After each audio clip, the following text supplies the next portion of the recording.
It's Do Time with Pastor Steph.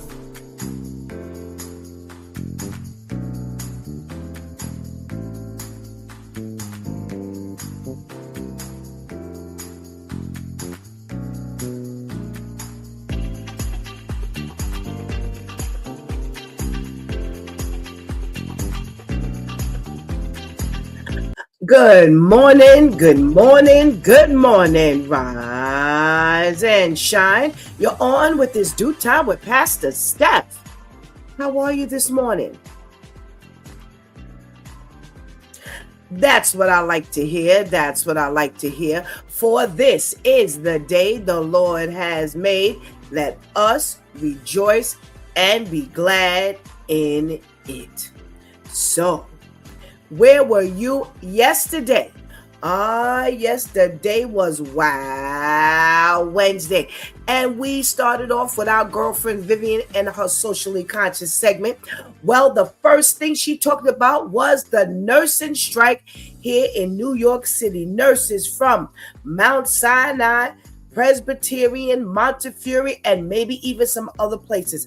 But up to 15,000 nurses have started the strike. Now, where does that put our hospitals? Well, they are in bad shape, I would like to say, because we're left to the temps. Yes, they do have some temporary nurses standing in place. They've had to postpone some services, some surgeries, and they are seeking better working conditions, fair contracts, better money. Yes, we all looking for better pay. And so are they. Well, the people are crying out aloud. They are very concerned about feeling safe. They say they have been told to leave the hospitals early. And during this busy flu season, we don't need to be short any nurses. So we're going to keep that lifted in prayer because we definitely need our nurses back on the job. Well, the new state audit regarding the homeless situation. Yes, the housing situation for the homeless is being audited. Now, they've got 18,000 units. They only audited 75. So let's say that again. 8,000 units. They only audited 75. And they did not do well at all. They found that there was missing safety protection, there was mold, there was rodents, there were some people that had not even qualified for this housing. So already they are not even getting off to a good start. So we got to definitely hope that they are really taking up the mantle properly and getting this homelessness taken care of properly, not just putting people in homes, because if the conditions aren't safe, if they're paying more money than they should to these landlords, yes, that is also an issue. There are landlords that are being paid over market rate for these apartments. So they've got a lot of work to do. Well, the ghost guns are fair. Kathy Hochul, the governor here in New York State, that is her concern, getting those ghost guns off of the streets. Yeah, they say they're scouring the internet because they are getting them built on the internet, ordered on the internet, the whole 9 yards. So let's hope and pray that those ghost guns are off the market. Well, the wow story of the week was about 11-year-old Joshua, a special needs student out in Virginia Beach. Yes, he has been put in, or he was put in an isolated, what they call a makeshift classroom prison. Yes, and his routine response would be to bang his head repeatedly while he was in said room. Well, unfortunately, they had Joshua in that room a little too long, and he ended up passing away from trauma to the head. Yes, and now the family wants answers, and they are talking about suing, of course. Because why was he put in these conditions and left unattended? If you knew that this is what he was going to do, if you knew that this was his normal response, what are you doing? So that's just where we got started yesterday. Go back, watch, or go back and listen. I always like to say, if you can watch, but you can listen, you make sure you check us out on Spreaker.com, Audible.com, Amazon Podcasts, iHeartRadio, Spotify, Apple Podcasts, Apple iTunes, yes, anywhere where you can stream podcasts, we are there most likely.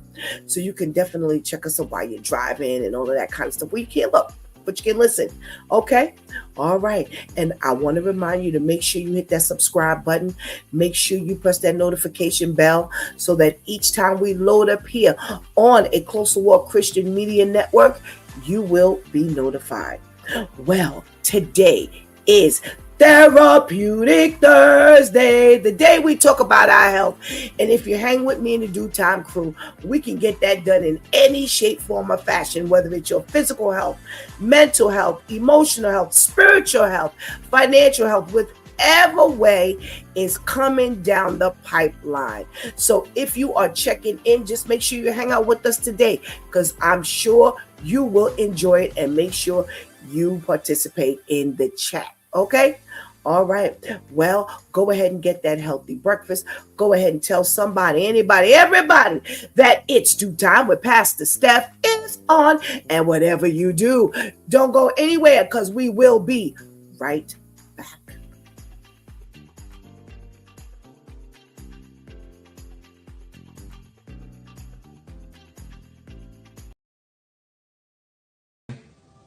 Hear me very clear.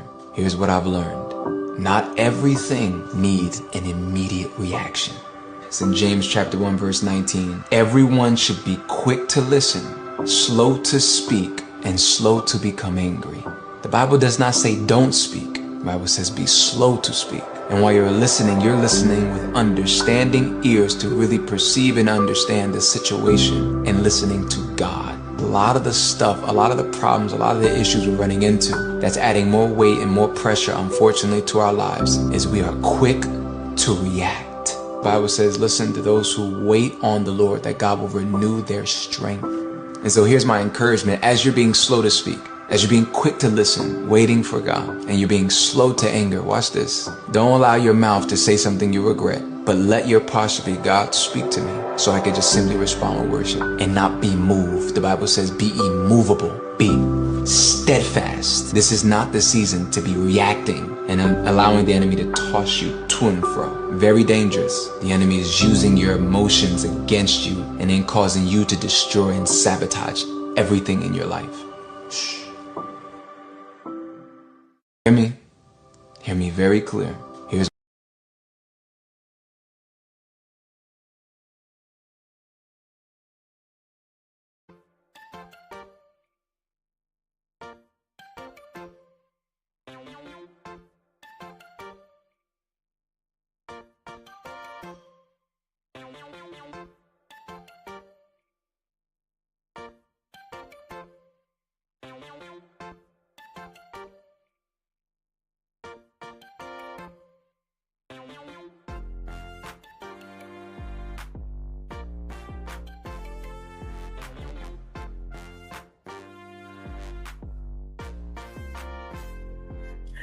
Good morning, and good morning again. Welcome back to It's Due Time with Pastor Steph, and it is Therapeutic Thursday.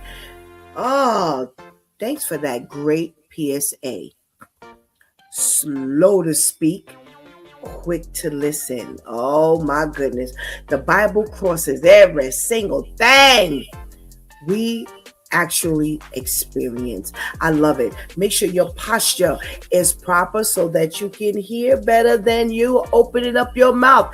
Just take some time and be quiet. My theory is somebody's got to be the first one to stop talking. And if you stop talking, it gives you an opportunity to listen. All right, so I love that PSA. Great PSA, Shantice. We got to check in from our favorite due time people. And if you are in the room, please make sure, because you're one of our favorite, that you check in. If you're new, please make sure you check in so we know that you are here. I don't know you're here if you don't check in. I don't get to see it the way y'all get to see it. So let's say good morning. Hey, Terrence, good morning. Thank you so much for joining us. I pray that mom is well. Haven't seen her for a while, but please let her know we're praying for her and we're thinking about her. We got to check in from our girl, Ketty. Hey, Ketty girl. Thank you so much for joining us. We got to check in from Aiden. Hello, Aiden. Thank you so much for checking in. I'm doing well today. Thank you. I pray that you are doing just as well, if not better. Hey, Michaela, thank you so much for joining us. Thank you so much. Thank you so much. Thank you so much for checking in. And yes, Ketty, I agree that it was a great PSA. Well, today is Therapeutic Thursday, and you know how we get started. We talk about our little health tips. Oh, yes. Tamika says these PSAs are awesome. Yes. Girl, what you do? How you scouring the internet to get us such a great word first thing in the morning? Oh, wait, I got to go back. If Miss Grace is on the line, we want to say good morning. Thank you so much for joining us. And we must say good morning to the ladies who keep us held down each and every morning and make sure we're up and running. Good morning, Shantice. Thank you so much. Thank you so much for making sure we are on every day. And we want to say good morning to our girl, Anika. Thank you. Anika, thank you. And we got to check in from our girl, Vivian. Good morning, Viv. Thank you so much for joining us this morning. Well, let's get these health tips. Thanks to our loyal viewers. We got some health tips this morning. Well, we've got some fruits that naturally boost your liver and kidney detox. There are so many people I'm hearing now are going through some kidney problems. Yes. Well, remember, everything flushes through your kidneys. Everything. When you take that medication, all that alcohol drinking, if that's what's going on, whatever, yes, that stuff flushes through your kidneys, and your kidneys take a hit a lot of times, and we don't realize it. So whether you're taking care of yourself or you're not taking care of yourself, your kidney is functioning all the time. Your liver has a job to do. So we got to make sure we take care of it. They say the liver and kidneys are body's powerful filtration system. I told you, everything flows through. They say they continually work to remove toxins and waste. Okay, and considering that we don't pay a whole lot of attention to our kidneys and livers, we are going to talk about the things that will definitely boost our liver and kidney detoxification. Okay, cranberries. Yes, cranberries. We only look at cranberries during Thanksgiving time, and half the time it's just sitting idly on the table. Ain't nobody paying no attention to that little cranberry over there, but they are an excellent source to promote your urinary tract health. Yeah, those UTIs, yeah, that's what they're talking about. They say the benefit extend far beyond what we could even imagine. Okay, they say that the vitamin C from the cranberries definitely help to protect the kidney cells from common damage. Okay, we got a check-in from our girl Teresa and a check-in from our boy Serge. Hey, good morning. Thank you so much for joining us.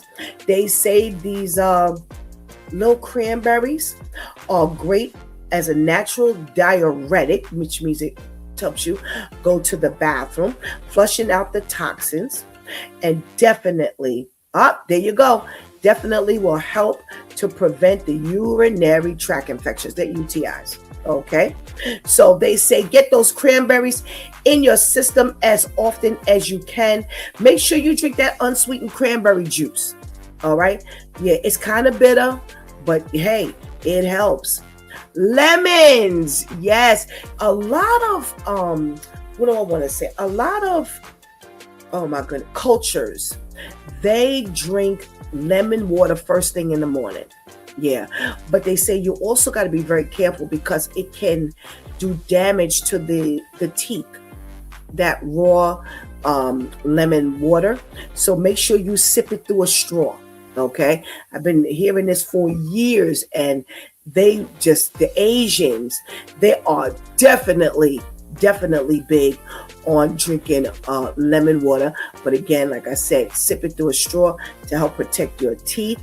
They say lemons are definitely a fruit for detoxification.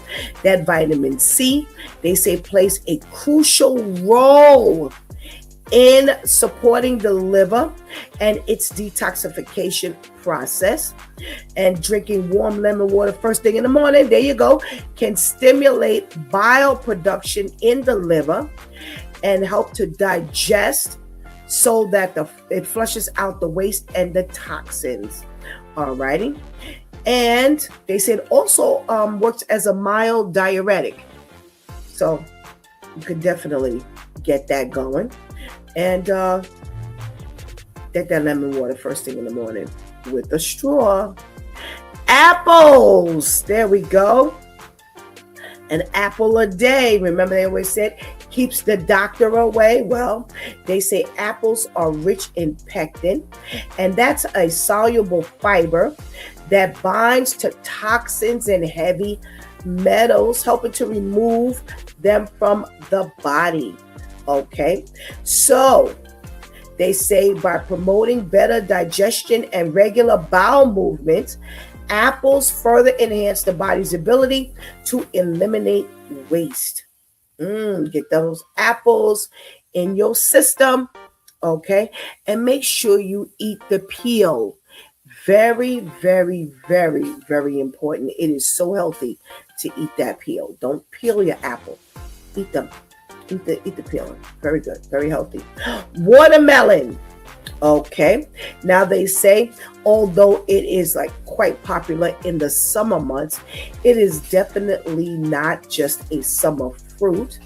They say composed of more than 90% water, watermelon helps to hydrate the body while protecting and promoting kidney function. Okay. They say the high water content helps to flush the toxins, keeping the kidneys hydrated and functioning optimally. All right. So let's make sure we get that watermelon slice in our system as often as possible. Now, I saw this on sale yesterday and something told me to buy it, and I don't know why I didn't. Papaya. Yes. I looked right at it and I was like, nah, I'll get it another time. Oh, I should have gotten it. Okay. They say that tropical fruit, is often overlooked as a detox regimen. They say it contains powerful enzymes that help break down proteins, improve digestion, and support the body's waste processing. All right. So make sure you understand that papaya is great. It's rich in antioxidants such as beta carotene, which help protect the liver from overall organ health. Okay, so you got to make sure you get that papaya. I saw it on sale. Grapefruit. So before we get started, those of us who take high blood pressure medication, there's a certain amount of time that we need to, if we're going to eat grapefruit or drink grapefruit juice, there's a certain time we have to wait before we either take the medication or eat or drink the grapefruit or the grapefruit juice. Okay, don't forget that. Very, very key. We talked about that a few times here on during our health tips. Okay, and we know that it is a powerful fruit for detoxifying the liver. The antioxidants and vitamin C, they say, enhance liver function and helps to neutralize free radicals. And grapefruit will definitely stimulate your liver enzymes responsible for breaking down and eliminating toxins. Excuse me. So they say the benefit from grapefruit's detoxifying power is enormous. And you can also add grapefruit slices to your salads and definitely help to get and take care of your liver and your kidneys rather. All righty. So let's see. We have, that's it. So if you want to have a great liver and kidney, if you want to detox your liver and kidney, make sure you get those cranberries in, and not just on Thanksgiving. Eat them during the year or drink that cranberry juice, but make sure it's unsweetened, because you're not drinking it for entertainment purposes. You're drinking it for your kidneys and your liver, so you don't need the extra sugar. Lemons, get that lemon water through the straw first thing in the morning, warm. Apples, make sure you get those apples in your system. Watermelon, and not just during the summertime. Papaya and grapefruit. Okay, so, and I'm not too sure if you can't eat certain grapefruit. I'm sorry, you can't take certain medication with grapefruit at all. So you want to check that out. Okay, but they did definitely mention, we did a segment on medications and food, and that was one that came up. Definitely where there's like a certain amount of time you need to wait before you do not eat it at the same time you're taking the medication. All right. So let's see what the news is talking about today. We have some nice stuff to talk about. All righty. And always some killing, which is not nice, but there is not a day I go for news. There are sometimes I go for news and I get nothing but killing stuff. And I'm like, I can't talk about that first thing in the morning, time after time. No, we need a little break. So I don't remember exactly what we got, but we do have some good stuff here to talk about today. Here we go. Didn't I say we have some stuff to talk about when it comes to this wife and husband? You know, I don't know what marriages are like these days, because half the time they spend fighting and killing one another. Well, I got a question when it comes to this, but I'll ask it afterwards. So out in Maryland, you have a couple. Now I'm going to start from the middle of the story, because that's where my question starts. Okay. So the couple went out to eat with their 3 children, and after they went to eat, maybe they dropped the kids off. It doesn't quite say that, but I would like to think that they dropped the kids off, because they said that the Woods, that's their names, the couple, the Woods, they then went to a hookah lounge where they had drinks and came home at around 2 a.m. Now, sometime after they went to bed, Travis Wood, the husband, urinated on the floor outside the bathroom. Well, this really annoyed the wife, and she told him that he needed to be out of the house by the weekend. Okay, so there's my question. Y'all went out to eat. When you went out to eat, y'all didn't drop these kids off, I'm assuming, because I'm sure they ain't sitting up in the hookah lounge. So the 2 of y'all go out for drinks at the hookah lounge. Well, you go out to drink at the hookah lounge, and then he comes home and he urinates outside the closet. Well, my question is, he never did this before? He has never, ever, ever did this before. Now, here's why I say he had to have done this before. Did we talk about this as Therapeutic Thursday? Well, let's get some counseling and some therapy going on. Why? Why are you so angry at the fact that he urinated on the outside of the closet? Because this ain't the first time. Not only that he may have urinated on the outside of the closet, but he did something after he drank. So I then ask you, why did you go out to drink with him? Now, it's one thing if I know you got problems after you drink and you go out to drink with the boys, or you go out to drink by yourself or with the co-workers or whatever, or you bring it home, or whatever the situation is, you drink it on your own. But I'm not going out with you to drink and then get mad at what you do after you drink.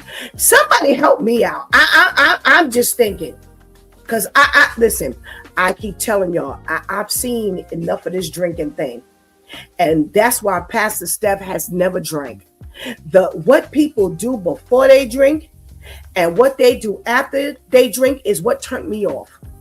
What that turned me off. I'm like, no. Then and now. So my question, that's the first thing that came to my mind. Why are you so angry? That means that there is something that he's done before that it's like, okay, I just can't take it anymore. Because, okay, it's not like he doesn't pick up his socks. He doesn't put the toothpaste, the cap on the toothpaste.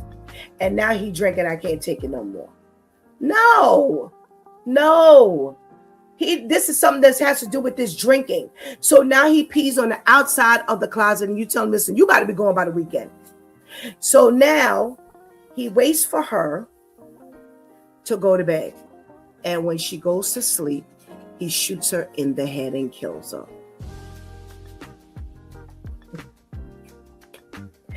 Again, this is not the first time. You've exemplified some level of crazy anger after you didn't have something to drink. So here's what they say he did. So he tells the girls, all right, come on, you're going to your grandmother's house. He packs the kids up. He says, and don't go in the room and disturb your mom because she's sleeping. So he takes them over to the grandmother's house and he tells his mom that he killed her. Yeah. So now he tells his mother, I killed her. And then he goes and he turns himself in. Ladies, gentlemen, it's Therapeutic Thursday. Let's get some therapy in with these stories. Let you be the first to hear today that if you know these people have problems, don't contribute to their problem. And that, in my opinion, is what she did. Now, far be it from me, I would never say that she should have been killed. But what I'm saying is, why are we so angry? Why are we now you got him that angry that he's gonna, now remember, now he's somehow still intoxicated. How do we know that? Because I would like to think that if you were sober, you wouldn't have urinated on the floor outside the closet instead of going to the bathroom. So you done got some kind of semblance of order in your brain to now shoot the woman in her head. Oh my goodness gracious. I don't know. Well, our due time crew, our Lady Tamika, our Shantice, our Pastor KL, I would love to see what they have to say. Well, he was sentenced to life in prison plus 15 years for first-degree murder and the use of a firearm during the commission of a crime and of violence. When I tell y'all they are becoming real creative, man, they are becoming real creative with these things. So wait, let me read that again. He was sentenced to life in prison plus 15 years for first-degree murder and use of a firearm during the commission of a crime of violence. So that means that if you use the knife during the commission of a crime of violence, or if you use the pipe during the commission of a crime of violence, then that would have been a different sentence. But because you used a firearm, whoa, all righty. Listen, y'all better stay out of the justice system because they are becoming real creative. Terrence says, you are right. It's not his first time doing this. Nope. We do have a check-in from Miss Grace. Good morning, Miss Grace. And Terrence says, he may have cheated or was flirting with someone, so all of this just made her snap, and she was holding a lot of stuff in, and he wanted to always kill her. They both holding in these crazy things. Yeah. This is just a time bomb waiting to happen. And this is why I said exactly what I said, Terrence. I agree with you 100%. That you've got this man who's been drinking, who that was a final straw. So the drinking plus whatever else may have been going on, you are so angry that you're going to shoot in the head. This ain't the first time you've been wanting to shoot in the head. So, oh, by the way, they said that this is a licensed firearm. I just wanted to put that in the story. All right. What else are we talking about this morning? All right. Well, I got some stuff here. Talk about craziness. So you've got this Governor Phil Murphy. Now let me see where he is. I thought they said where he was governor. I don't know. Well, anyway, he's Governor Phil Murphy. Back in December, he granted clemency to 283 individuals. Now, they say 31 of those 283 individuals have been pardoned and released early from state prison after they were convicted of murder and aggravated manslaughter.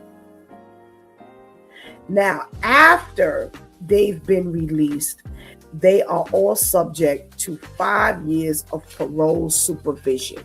Now, I'm going to read just some of these things. And y'all let me know. Y'all just put in the up in the thumbs, put some thumbs up in the chat room if you think, okay. Tamika says Governor Phil Murphy is in New Jersey. I thought so, but I didn't want to say so. Thank you for clearing that up.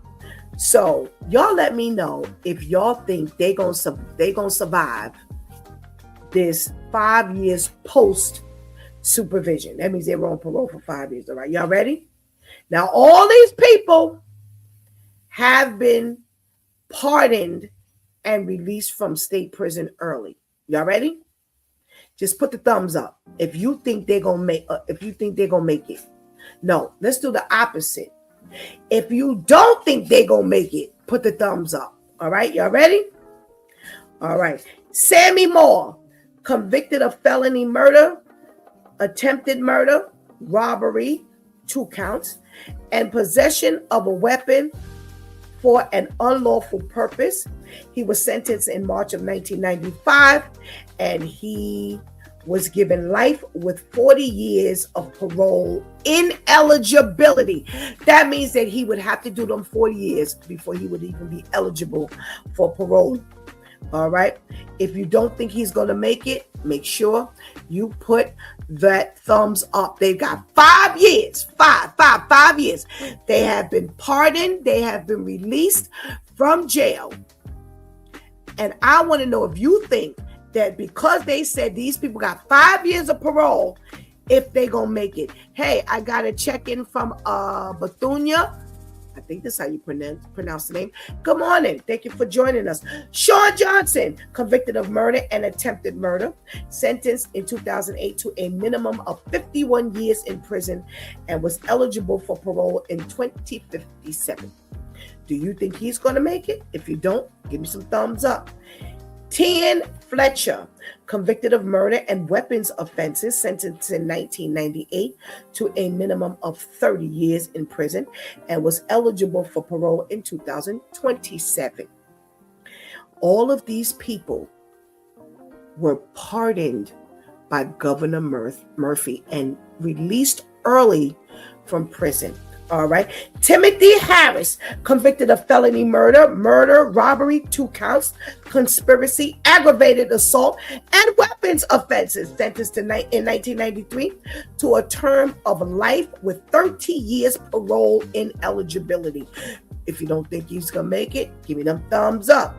Tavon Niels, convicted of murder, terroristic threats, and weapons offenses, sentenced in 2005 to a term of incarceration of 4 years consecutive to a term of 50 years with 42 and a half years of parole ineligibility. That means that he would have to do 42 and a half years before he would be eligible for parole. Charles Johnson, convicted of felony murder, robbery, theft, receiving stolen property, and weapons offenses, sentenced in 2003 to a term of incarceration of 52 years with over 44 years of parole ineligibility. Dawn Jackson, arrested in 1999 and convicted of murder. Jackson killed her step-grandfather, who she claimed had sexually abused her for years. Her case was championed by Kim Kardashian. Anthony Leahy, convicted of murder, 3 counts, and weapons offenses. He was involved in the fatal stabbing of a 21-year-old Hillsborough man, sentenced in 2001 to a term of incarceration of 30 years. We got a check-in for Philip, from Philip 457. Sorry to be a great bother, but do you pray for people? Yes, we do pray for people. I'm from Australia. Welcome. Just put your prayer request in here. We're not praying right now, but we do pray for people, and I will definitely lift you up in prayer, Philip. Okay, thank you for checking in. Denise Staples, arrested in 2001 and convicted of murder and possession of a weapon for an unlawful purpose. At trial, Staples claimed she stabbed her boyfriend in self-defense while he was drunk, violent, and demanding sex. Franklin Prather, convicted of felony murder, robbery, and weapons offenses, sentenced in 2009 to a minimum of 34 years in prison and was eligible for parole in 2042. I can go on and on and on because, again, of the over 200 people that he pardoned, 31 of them. Oh my gosh, this is who he pardoned. And they gave 5 years post supervision. All right. Now, they ain't gonna make it. These people were sentenced to like 40 years, 30 years before they would even be eligible. Some of them were sentenced to life. How do you pardon a person who's sentenced to life? What kind of madness is this? I don't get it. I just wanted to read to you some of the stuff that these elected officials have done. You pardon people who were sentenced to life? How do you pardon people? What if they were giving them life and they had to do 42 and a half years before they would have parole, or 30 years before they would be eligible for parole? So it doesn't even say that they would even be given parole. One of them was 50 years before he would be eligible for parole, and you outright release him. Oh my God. All right. I got one more story to go to.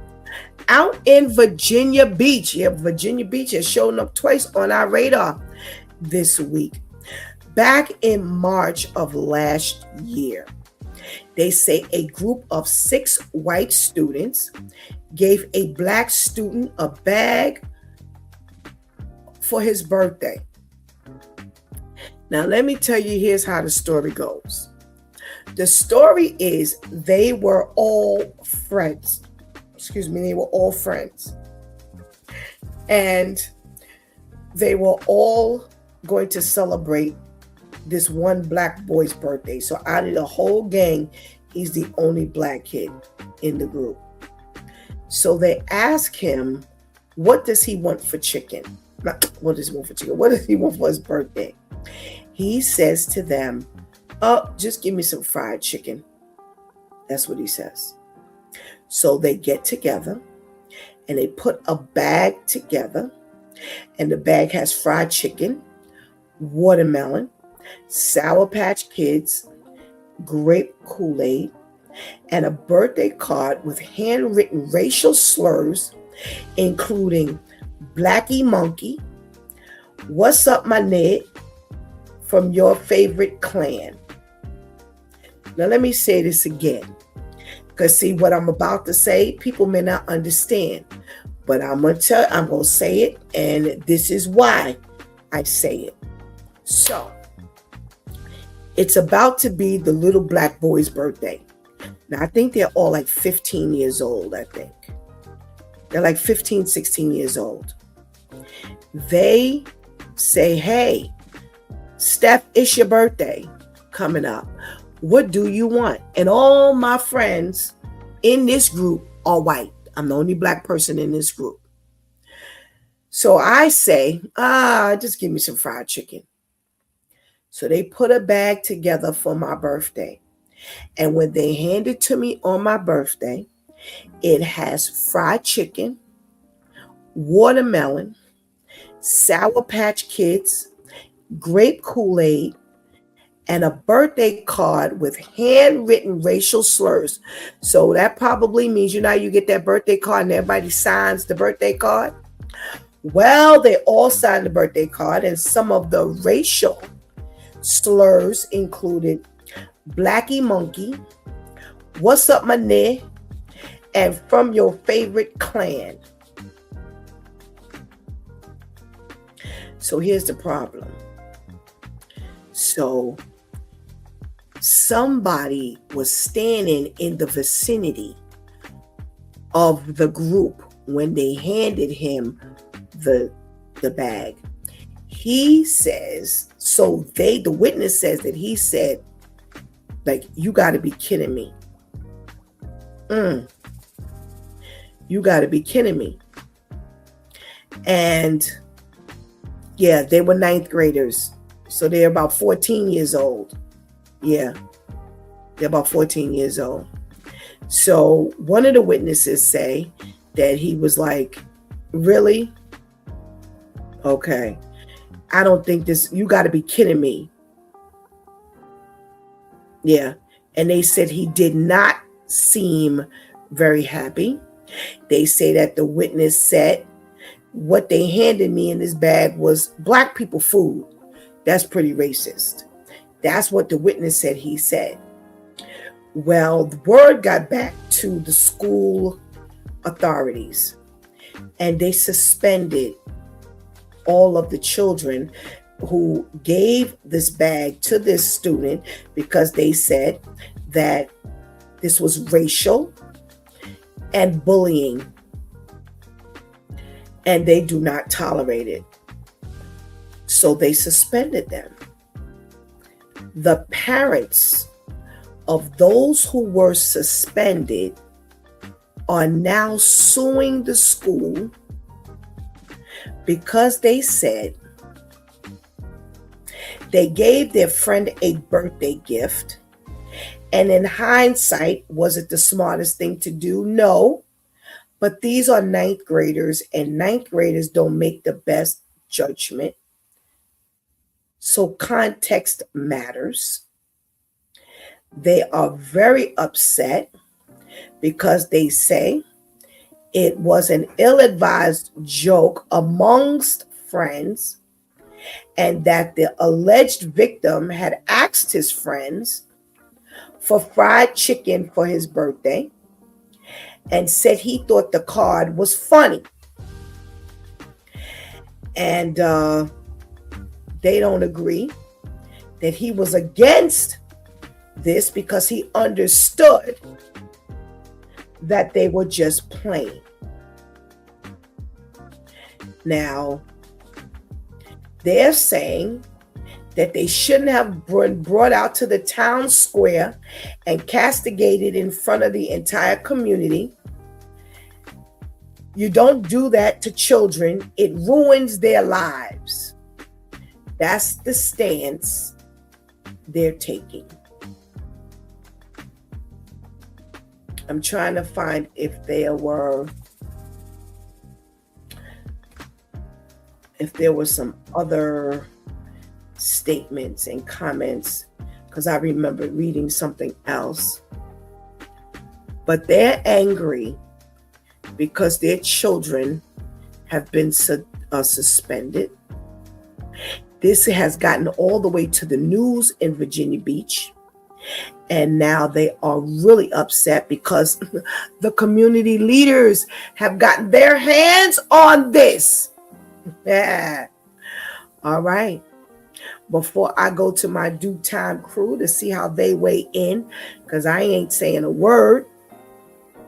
I ain't saying a word until. All righty. Terrence says, I really think the ones that have life and the ones who think that they were going to die in jail will make it, because when you have life and thinking you're going to die in jail hits differently. Okay? I happen to disagree. It's different if, here's where I would agree with you. If these people were, let's say for argument's sake, you got life somehow because it was an accident and you didn't mean to kill. Not with these things. That's why I read them. So for me, I don't think so. To me, it seems like they always joke around with that black kid like that, but it's unacceptable. And why in that world would he ask for fried chicken? Okay. He says, to me, it seems like, okay. Vivian says he let them play with him like that. They're bullying him, making him think it's all a joke, and he's falling for the foolishness. Had someone not witnessed it, he would have laughed with them. Okay. Kenny says that was no joke. And I will weigh in after my due time crew does. Let's talk to our girl Tamika and see what she's got to say. Good morning. Happy Thursday. Good morning. Happy Thursday to you too. I'm well, thanks. How are you, Tamika? I am well, thank you. Good, good, good. All righty.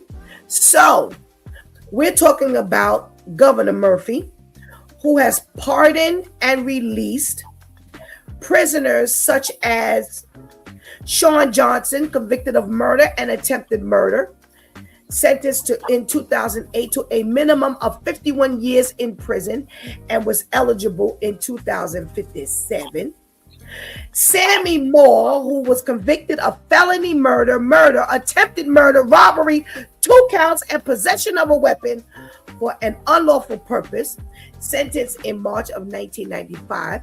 He was sentenced to an aggregate term of imprisonment of life with 40 years of parole ineligibility. And again, for those who may not catch that, you would have to do at least 40 years before they would even consider you for parole. Now, there's 2 things on the table, Tamika. I ask, how many of you think that because they've gotten 5 years of parole, all of them, automatically it comes with 5 years of parole, do you think they'll make it? Now, some said no. And Terrence says, hey, I got another thought. My thought says, if they were given life, they would more than likely not mess up in the 5 years because they got off. And because they were given that pardon, they wouldn't go back to that crime because they don't want to spend the rest of their life in jail. Now, for me, that makes sense. If we weren't hearing convicted of felony murder, attempted murder, robbery, 2 counts, and possession of a weapon for an unlawful purpose. That was the part that got me too. When you said 2 counts, it's one, the first one, you were like 51 years. That's almost as old as I've been on this earth, this planet. And it's not like you were doing something and somebody hit their head and, accident. Oops. Right. You meant to do it. You did it one time and then you did it again. Like, so you didn't, no, and, you risk the chance of recidivism. So we already have an occurrence where this person went back a second time, and like New Jersey is never going to be safe. And I'm like looking, now that I'm thinking about, Al and I are planning on moving into New Jersey. Maybe we're about to think that thing over again and stay right here in New York. New York, but in Jersey, oh my goodness. Wow. 200 and some odd people have been released. Okay. And out of the 200 and something people, 31 look like this. Right. 31 look like this. I agree with you. If it were an accident, then maybe, but I'm sorry. I'm not sold on the fact that they coming out and they're going to be the best citizens in society. All right. Let's see what your girl Shantice has got to say about this thing. Good morning, Akusa. Thank you so much for joining us this morning. Good morning, Shantice. Good morning. How are you, ladies? I am well. Thank you. I'm well. How are you? I'm fine. Thank you. Good. All right. We got two possibilities on the table. I ask, after reading the convictions and the sentencing, do you think these people would make it those 5 years of parole? And Terrence says, hey, you know what? Some people would rethink this thing. If they did get life and he pardoned them, they probably wouldn't do it anymore because see, now they got their freedom. After hearing, convicted of felony murder, robbery, 2 counts, conspiracy of aggravated assault, and weapons offenses, sentenced in 1993 to a term of incarceration of life with 30 years parole ineligibility, which means that he would have to do 30 years of sentencing before he would be eligible for parole. The next one, Tavon Niels, convicted of murder, terroristic threats, and weapons offenses, sentenced in 2005 to a term of incarceration of 4 years, consecutive to a term of 50 years with 42 and a half years of parole ineligibility, which means you would have to do 42 and a half years of time before you were eligible for parole. Which side do you think they're falling on? Do you think that they're going to make it these 5 years? Or do you think they're going to say, hey, you know what? I got to make it because I just got released and I was going to spend the rest of my life in jail. But because Governor Murphy pardoned me, I'm going to behave. Which side of the fence are you on? They're going to be on the side of the fence. If anyone ever saw the movie Life with Martin and Eddie Murphy, and Can't Get Right was about to be released the next day, but he ran past the border that they said if you run past this, they're gonna shoot and kill you. That's a gun line. Yes, and they couldn't figure out, well, why would he do that? It's because he knew he wasn't gonna make it on the outside. It's like, I can't go home to my mother like this. I don't know what it is to live outside of these prison walls. That's how they're gonna be. It's gonna be, oh great, because I heard of a release date of 2057. I'm like, nah, it's 2026. So now you walk in the streets when you were supposed to be outside and see the calendar say January 15th, 2057, but it's January 15th, 2026. And whoever you probably missed on your spree is who you might be going after right now. I don't think with those type of crimes, the sentencing alone already told us the severity of the crimes. I don't think I have much faith that they would come out and be law-abiding citizens and go and apply for jobs and, take walks in parks and do things that normal level-headed people do. I really don't think so. Well, Akusa's agreeing with you. She says exactly, Shanti. So that's 2 for 2. All right, where's my pastor KL? Is he in the room or did he actually? He just dropped out. And when you serve that kind of time, when you come out, the world is different. it's hard to find a job. You're trying to adapt to life. You got to start all over from scratch, and then you get out there and you're supposed to be a regular law. Okay. Not only that, what I say today, that's in Jersey. That's only a hop, skip, and a jump from New York City. I know it. That governor needs to push that. They need to build a wall. If you think they're gonna stay in Jersey, wrong. Right. We don't want them coming over what is it, the Hudson or through the Turnpike or however they would get to New York City. No, thank you. You stay over there. Okay. All right. Let's see if Pastor KL is ready. No. Did he drop out again? Yeah, he's having some difficulty. Let me read another one. Charles Johnson, convicted of felony murder, robbery, theft, receiving stolen property, and weapons offenses, sentenced in 2003 to a term of incarceration of 52 years with over 44 years of parole ineligibility. We got Anthony Leahy, convicted of murder, 3 counts, and weapons offenses. He was involved in the fatal stabbing of a 21-year-old Hillsborough man, sentenced in 2001 to a term of incarceration of 30 years. Let me get a couple of other ones. We got Jermaine Williams, convicted of felony murder, conspiracy, robbery, reckless manslaughter, and weapons offenses, sentenced in 2002 to a minimum of 30 years in prison and was eligible for parole in 2032. Okay, I'm sorry. Let me repeat. Convicted of felony murder, conspiracy, robbery, reckless manslaughter, and weapons offenses. You gonna make it for 5 years. You've been in jail for 2002? You've been in jail for 23 years.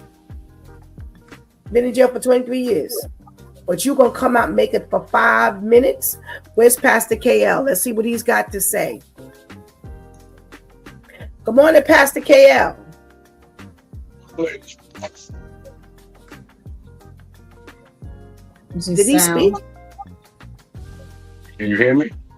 Yes. I can hear you now. Yes, we can hear you now. Good morning. Good morning. All righty. So, Pastor KL, we've got Governor Murphy over in New Jersey. He did the pardon thing. 230 some odd inmates he pardoned. Of the 230 some odd, 31 have been convicted of major crimes. My initial question was, do you think that all of them, they come out and they automatically get 5 years post supervision? And my question is, after hearing what they went in jail for, how they were sentenced, how much time they've already spent, do you think they'll make it to 5 years? So I'm going to read a couple more.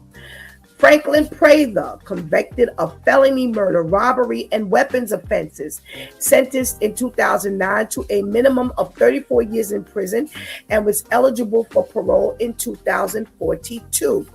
John Florence, convicted of felony murder, aggravated assault, reckless manslaughter, conspiracy, robbery, 4 counts, and 2 counts each of receiving stolen property, possession of a weapon for an unlawful purpose, and unlawful possession of a weapon, sentenced in 1994 to a minimum of 30 years in prison and was eligible for parole in 2033. After hearing these things, do you think they'll make it to 5 years? Why or why not? Well, definitely not. First of all, when I'm hearing you got sentenced in 94, all that stuff you just did just for 30 years? Just for 30 years? And all that stuff? No, it's still in you. You know, depending on when they went in, that stuff is still in you. You have not been rehabilitated. You know, you're not sorry. You're sorry because you got caught. You're sorry because I'm in here. So you're being nice so that you can get out. And I'm sure there's 1 or 2 people that you missed. So you going back for them too? They not gonna last 5 years. They're not gonna last 5 years. Okay. Stay in Jersey.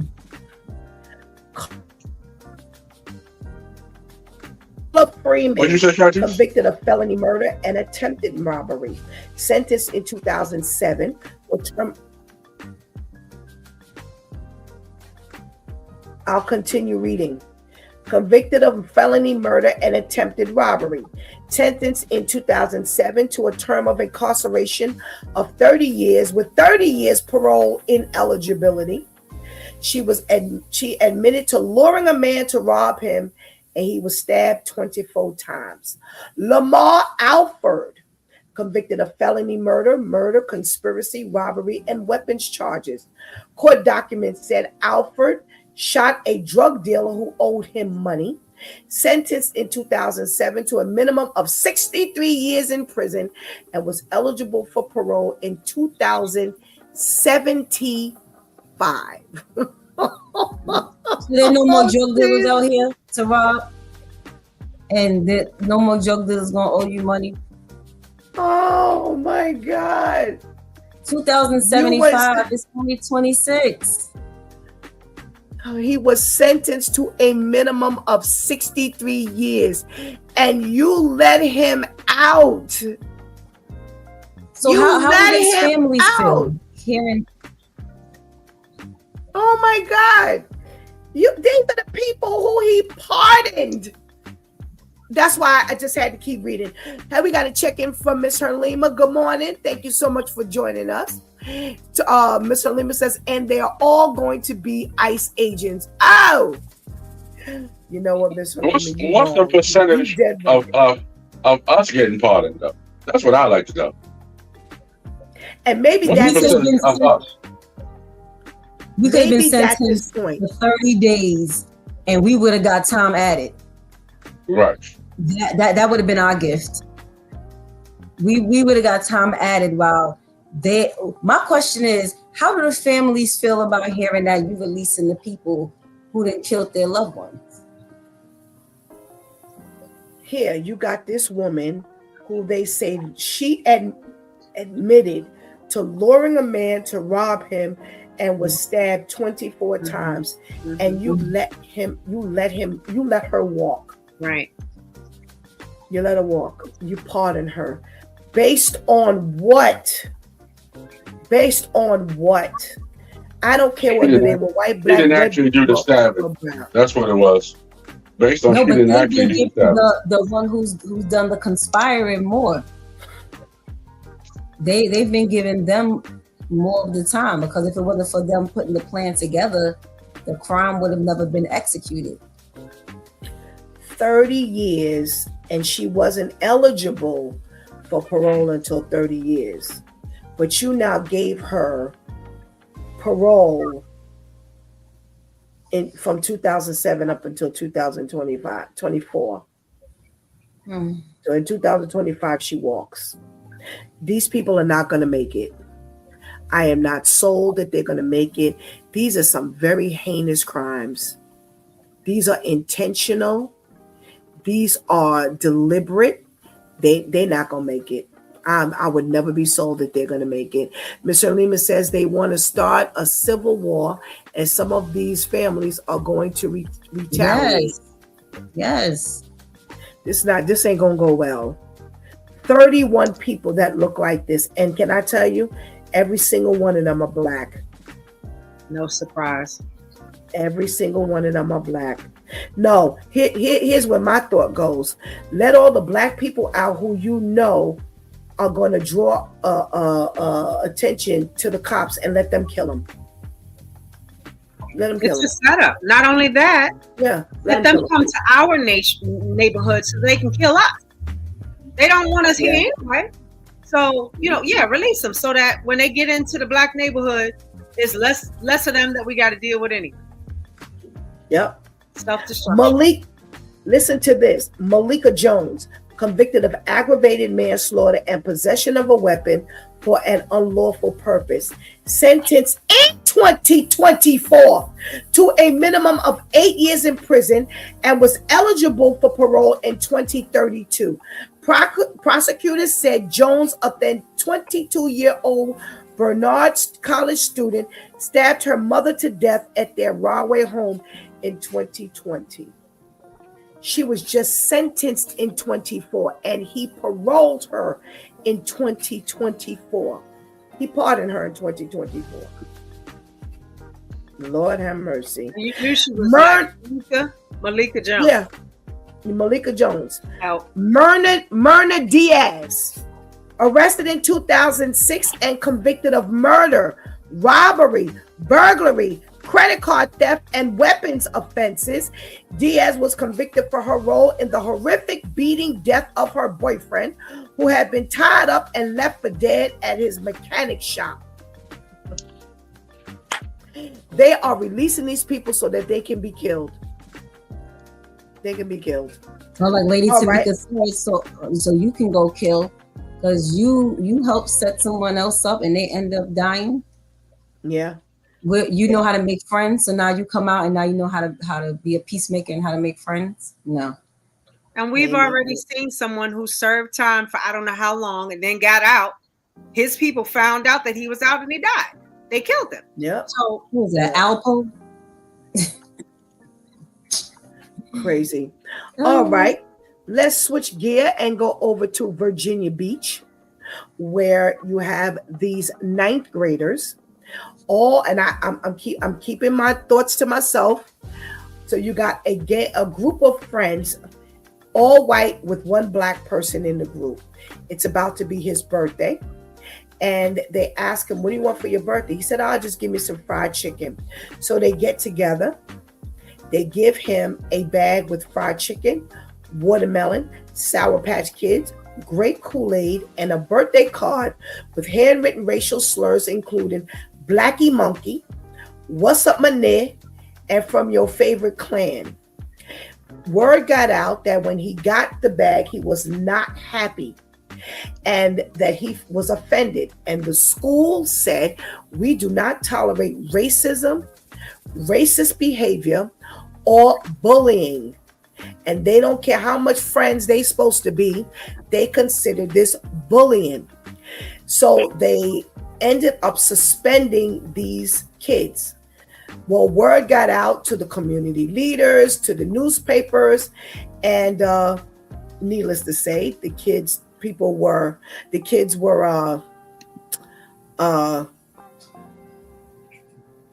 talked about. So the parents are saying, and the attorney, they gave their friend a birthday gift, and in hindsight, was it the smartest thing to do? No, but these are 9th graders, and 9th graders don't make the best judgment. So context matters. They are upset. The parents are upset and are suing. The white parents are suing because they say, "Hey, y'all are branding our kids and y'all are making them look bad. And they are not the people who you say they are."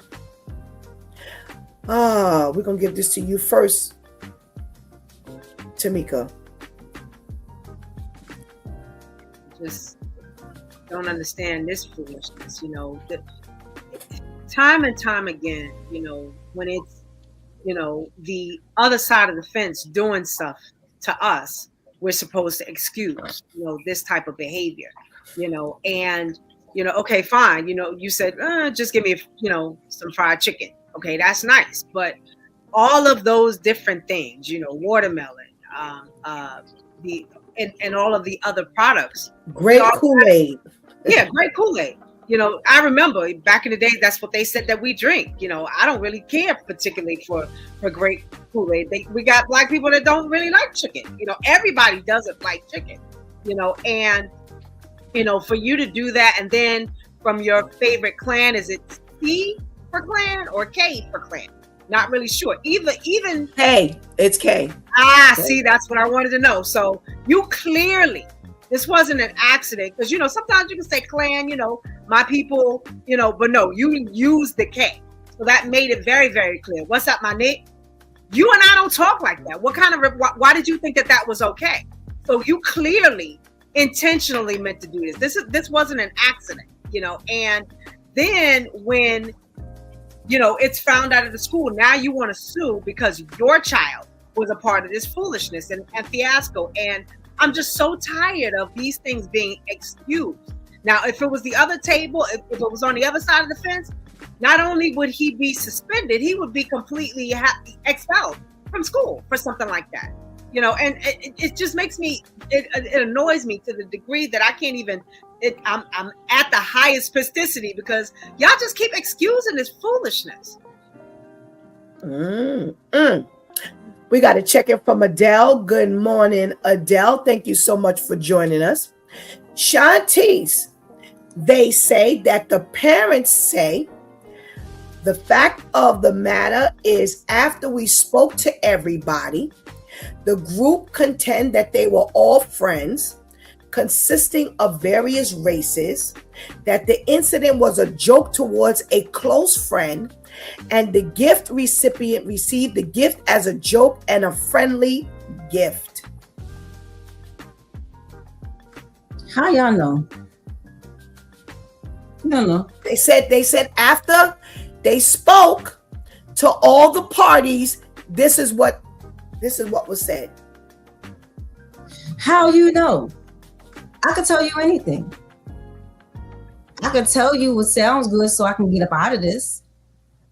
But that don't mean that that's what my intention. Listen, I worked at one of the restaurants I had longevity in was predominantly white. It was about a total of 8, maybe 10 of us. And I wasn't cool with everybody there. And everybody there knew I did not like them. And I was really fine with that. And there were a few on that side of the fence that I was really, really cool with, including managers and my peers that I was really cool with. And sometimes, you know, everyone knew how much I love buffalo wings. And sometimes they would tease me about that. And sometimes I understood that they would tease me about that because I was Black. But we had that relationship. Now, could they have gotten beside themselves? They didn't. But was there room for them to get beside themselves if they ever did? Yeah, and most likely I would have checked them. But that's the type of relationship that we had. It sounded like they say these things to each other, but this particular time they just took a little overboard with including the watermelon and the Kool-Aid. But it didn't really hit him as like, I want to hit y'all. But y'all might be taking this a little too far, especially on my birthday. I just said I want some fried chicken. Here y'all go. And now that someone else has come and made this a big deal and has gotten back to the powers that be at the school, and they feel like, well, if we don't do anything about it, and if someone else found out that we knew and we didn't do anything about it, now we have to take action. At the end of the day, whether we were cool like this or not, unfortunately, we have to do something to teach you that this is not okay. To teach you that it's not okay. The Black kid has to understand too. Listen, joking, and Kitty says this all the time, and she never said it to the kids. Joking is relative. You can't dictate to the extent that someone jokes. So you want to have to understand that if you allow this type of relationship, there may be those times, or there are going to be those times when it gets a little further than what it normally is. You're used to these jokes on level 9. They took it to level 19 for your birthday. Happy birthday to you. Okay? But either way, those kids still have to understand that this isn't okay and you cannot do that. And a lot of times these friends don't let you know how they really feel. And these parents need to shut up because, again, instead of you talking to your children and helping them to understand what they did, whether it was their intention or not, you're being the typical parents on that, especially on that side of the fence, that's trying to get them out of it, which will then help them really quick. I was watching a series where there was an entrepreneur program within the high school, and some Black kids got together and started a brand, and they produced merchandise, apparel for the brand. It was called Black Sets, so like Black Success. And it was senior prank day.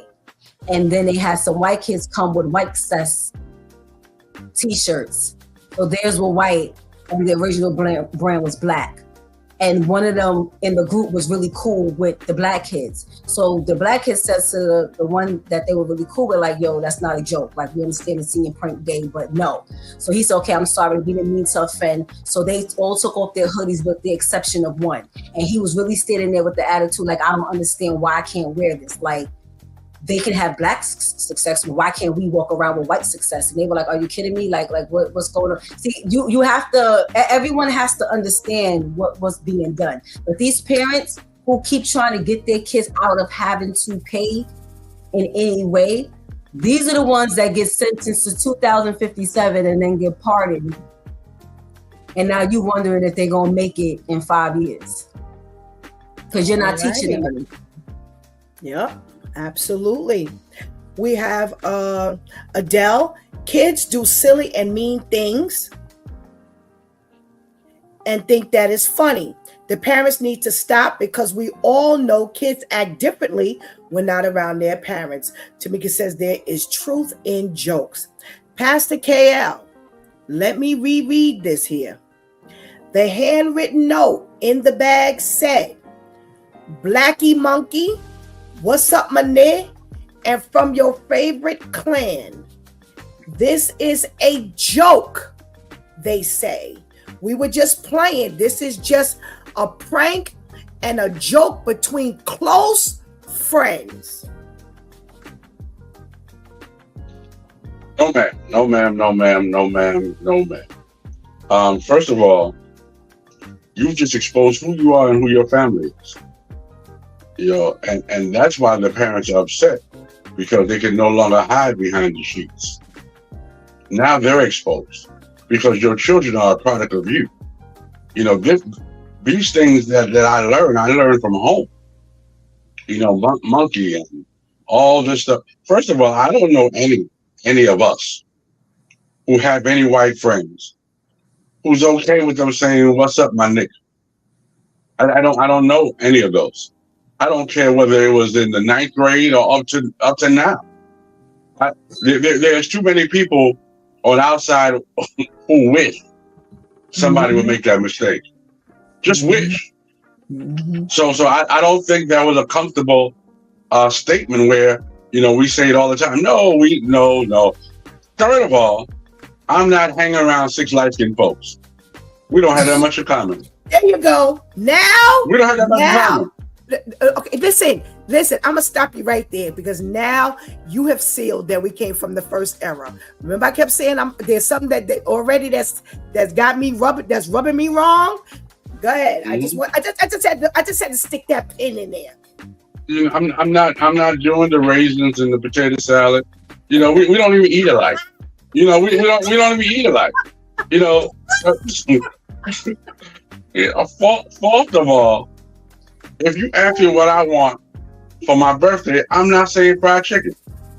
You know what I mean? And I don't know who it was to Tamika's point. You know, I'm really upset with you because I don't know who don't like chicken. So, you know, you just need to cut that out because I eat it every morning. You know what I mean? I don't know who you hang out with. You know what I mean? I think you hang out with those 6 white folks. You know? Oh, God. But compound with all that, now the parents wants to sue because they are exposed. Because people are wondering, well, where did they get this from?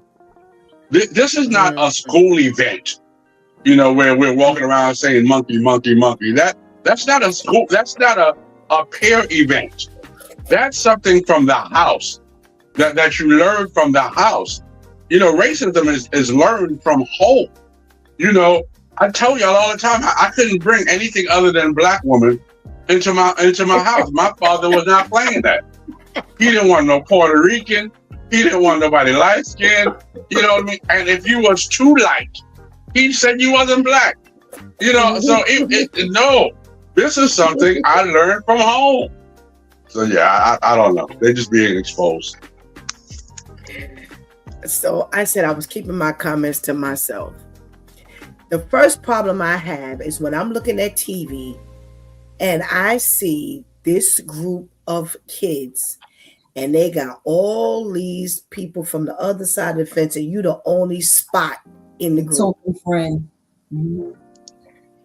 that thing, maybe it's a 60s thing. That thing just rubs me wrong. I don't care whether it's Disney, YouTube Kids. I don't care I don't care. I don't care. And I'm not prejudiced. I'm not racist. It's just something about that look that rubs me wrong. Because my thing is, you mean to tell me you can't find nobody that looks like you? You can now, you know, people always say to prove that they're not racist, they always say, I got white friends, I got black friends. I got 3 black friends. Okay. I God knows that this has nothing to do with how I feel. I have some very good friends who are not black. But my thing is, how do we end up? We're the only one in the crowd, and we comfortable, because I go back to what Pastor KL said. How much do we actually have in common that's all I can hang around with? Every time, I don't care what's on this TV, this movie. I always find that so distracting, and that's what catches my biggest. Because I'm like, where your people at? Where your parents? Did they only bring you up around white people because they feel that, you got to hang around these because this is help you look better or feel better? Or, no. How much do you have in common with them that you can't hang out with anybody black? And here's where I go, because that's when they believe they can say Blackie Monkey, what's up, Mané, and from your favorite clan. See, if we were not just partnered together like glue, you would never feel like you were that comfortable with me that you could actually make that joke. And for anybody, whether it's parents, attorneys, neighbors, churchgoers, from your favorite clan. They've said those things before. That's why I go. I started with, this is your people. Because let's say this. When we're hanging around one another, so for argument's sake, when I'm talking to Pastor KL, I can say certain things because he'll understand what I'm saying. If it's an old joke from our era, if it's a new joke about the millennials or the disease or the alphas, I can make that joke because he understands that joke. I hang around Al and Ainsley and Pastor Jeff, and because when we're not on the air, they are Ainsley, Ains, Al, Kel, and Jeff. That's who we are when we're not on this broadcast. Tamika. The only one I call Miss Willie is Miss Willie because Miss Willie is older. And that's a respect thing. I don't say, hey, what's up, Willie? No, that we ain't doing that. But all my peers, we on a first name basis. And if we cut jokes that we understand. This is not new. And when you said, hey, bring me some chicken, bring me some fried chicken, you knew how you were putting that joke across, and they knew what they could do.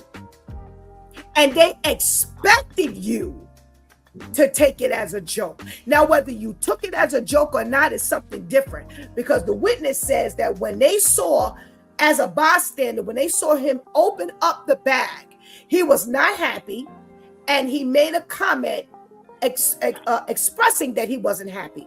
So y'all didn't push this joke too far, but you helped them push the joke because you're the only one sitting up in this group, happy, proud, playing around, joking, and you helped them believe that they could joke with you like this. This is what happens when you hang with people that you ain't got nothing in common with. That's why I brought up, I don't care when I see this on a TV movie, where your people? How is this your only crowd? What do y'all have in common so much that you can't find nobody else that looks like you? And I would say the same thing if it were vice versa. Well, why? You got all black people and you white. Most times when that happens, it's a white person trying to be black that hangs with all the black kids. That's like a Tommy with Gold and Kanan. Mm-hmm. And when you look at Tommy acted black. And we're talking about power for those of you who don't know. Tommy, you would never know if your back was turned, you would never know Tommy was white. Because he hung around black people and that's what he wanted to be. They even showed a picture of when they were supposed to be kids of Tommy with cornrows going back. Yes. And they were kids. That's because that's what he did. He hung out with people. He was trying to be black. And so listen, that's what this whole thing is about. And now I agree with Pastor KL. The parents are upset because now everybody exposed. Because how in the world y'all got this far? Unless it came from your home. And again, do not think that Pastor Steph is saying that we shouldn't, be friends with people. I have no problem with that. But I do have a problem with kids, and this is your makeup.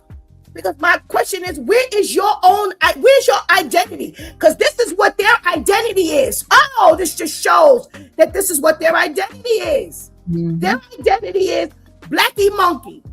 I am cool with Kato, Ainsley, Al, and Jeff, and I would never say to them, Blackie Monkey.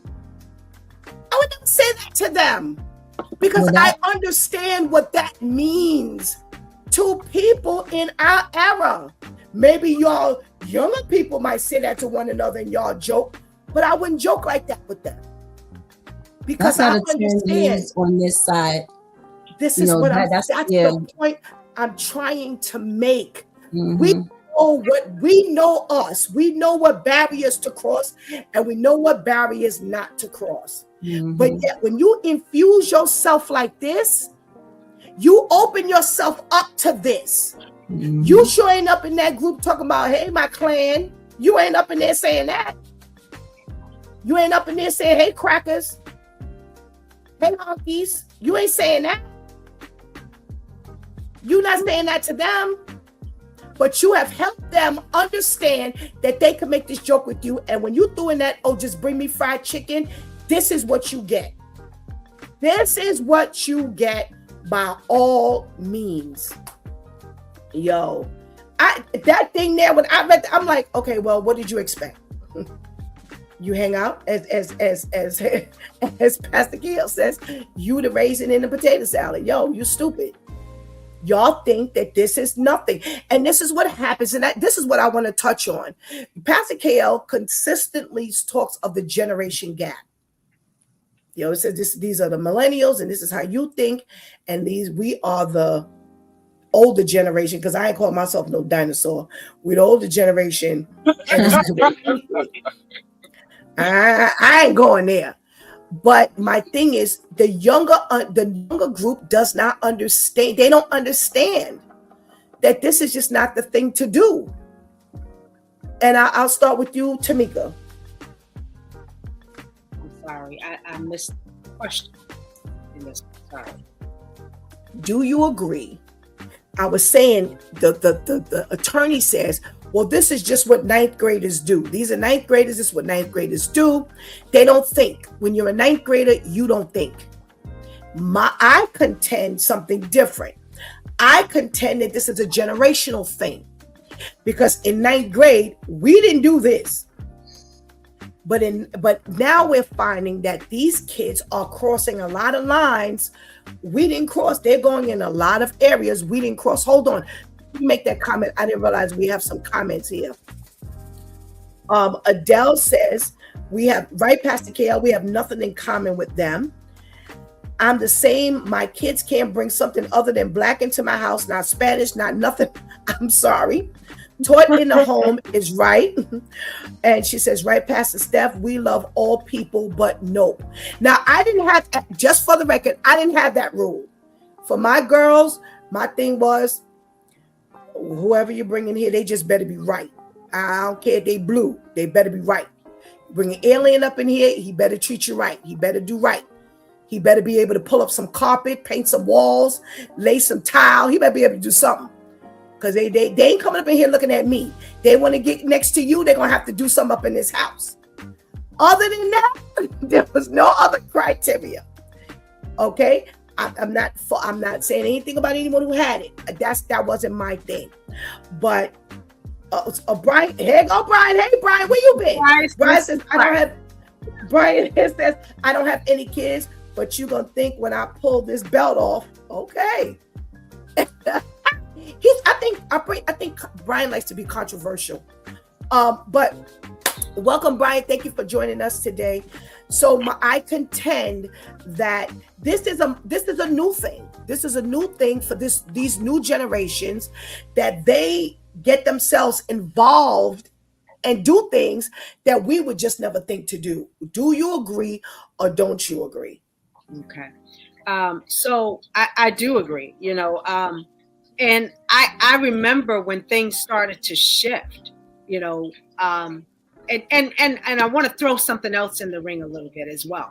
I'm wondering if this youth was put in an area where it's a majority of a white school, and the reason why I say that is that's where I was, that's where I came from. I came from an era where there were 4 of us, 4 black students in the entire school, and we didn't hang together. I had a series of white friends, and I told you, 66 white friends. I knew it. but and it wasn't until I went from 1st to 8th grade in this one school, but it wasn't until 8th grade when I actually woke up, and started to see, there's a difference. But even at that time, there were things that you couldn't say. There were things that you couldn't do. There were even body movements that you couldn't do. You couldn't sit at a table and do that because I automatically knew that you could mess with people with you. So, there were just certain things that you couldn't do. And, I remember just walking the street, and you could see the shift. You could see white people talking to each other. What's up, my name? Wait a minute, and those doors were open, for you to be able to do that. And even with this set of people that I'm looking at now, I don't talk to any of them and go, yo, what's up, my name? None of that. I don't call nobody blackie. I don't call nobody monkey. Those are not doors that you allow open in any way, shape, or form. And for you, to say, oh, just give me chicken. Why couldn't you say something else? You mean out of all the different things that you could have gotten for your birthday, why didn't you say, can I have a birthday cake? So this is something you might have done joking with, every now and then you think it's okay, but there are doors, like for instance, people just walking up, touching my hair. That's a no-no. You set the boundary. You as the individual in a set like that, set the boundary. The fact that you let that door open, they figure, okay, well, you opened it. We can walk all the way right through it. That's right. That's the problem. You have to set the premise and the boundaries. You're not going to touch my hair. You're not just going to call me anything. We're not going to have this type of rapport where I'm teaching you how to, how you do your hair like that. Don't worry about it. It's none of your business. Your hair texture is not like mine. It's never going to be like mine. You can't lock your hair because your hair is not like mine. So don't ask me questions like that, And so I feel like he opened the door, and unfortunately, that's the end result. Right. I agree with you. 100%. Brian says, no, I'm not controversial, but when it comes to young men in general, you got to establish that discipline from the start. So no, ma'am, in correcting behavior every time with my belt. No, I was only joking when I said you're controversial. We love all kinds of conversation here. So I was only joking. If you came on more, you'd understand more. Yeah, I agree. You open up that door and they walked straight through it because they thought they could. I agree with you 100%. I would come to you next, Pastor KL, but since I know that what you gonna say, I know how you feel, as Pastor Jeff would say. I'm gonna go to Shantice because she is the millennial, and they do things. Even millennials do things that we don't do. I remember we had this thing, Shantice, she was upset because she had told a guy something, and she it backfired, and she was upset. And I just looked at her. I said, well, you're the stupid one. I said, well, why would you say all that you said? Well, who told you to tell all of that? Well, I thought, I was just being honest. I'm like, are you crazy? They don't need to know nothing more than what they need to know. That's before I realized how mentally challenged these millennial men are. But I'm just, in other words, I'm using that as an example of that is something we didn't do. You don't tell everything. You don't talk and say certain things. Certain things everybody don't need to know. I don't care how close we supposed to be trying to get, how much we in a relationship. Nah, that's off the table. So that's why I want to hear from her. Are you seeing even a very difference in age as to how things are handled between you and the Z's and the alphas? Absolutely. As the generations go, the desperation increases. So that's why it's like in your generation, in your parents' generation, there were very high standards for everything. As the generations go, we still want those standards as a whole, but we care less about them because that means I'm by myself. No one wants to be my friend. I'm single. Now everyone has an emotional pet, and my emotional pet makes everyone else emotional. And oh my gosh, I don't know what to do. All this whining, all this woe, it's me. No one knows what it is to make friends. No one knows what it means to walk in and own the room, even in your silence. Like there's an art to one of the things I really had to acknowledge to God and say, even as insecure as I was, he could put me in any setting and I'd blend in, and not just blend in silence. Like I'd be rocking with the group. I'd be rocking with everyone in that environment. These kids don't know how to do that anymore because everything is about when, and all this catering to, and it's like, shut up. Learn how to talk to people.